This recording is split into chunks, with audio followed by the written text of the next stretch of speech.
করছে, আমি নিয়ে যাওয়া দেরি হয়ে গেছে, কোনো রকম হন্তদন্ত হয়ে আমি সোনাকে আনতে গেছি জানো।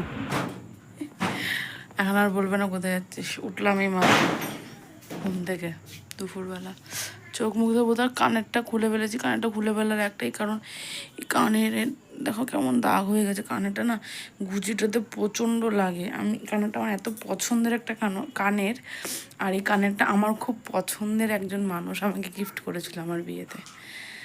তো তো তার দেওয়া তো খুব ভালো, কিন্তু দুর্ভাগ্যের বিষয়ে কানের পিছনে লাগাতে আমি পরতে পারি না গো কানেরটা। আমি কিছুতেই কানেরটা পরতে পারি না, মানে হেভি লাগে। আমি কোথাও গেলাম ঠেলাম পড়লাম, আমি পড়েছি অনেকবার পড়েছি, মানে পড়ে যে থাকবো সেটা পারি না। প্রচণ্ড পিছনে ডানেটা না প্রচণ্ড বড় আর কি, খোঁচা লাগে, এই জায়গাটা ব্যথা করে। আর ডিজাইনটা এতটা বড় না, এই যে জায়গাটা আছে, এই জায়গাটা এসে আটকে যায় আর ব্যথা করে। এই জন্য সবসময় পরে থাকতে পারি। আমি তার চেষ্টা করেছি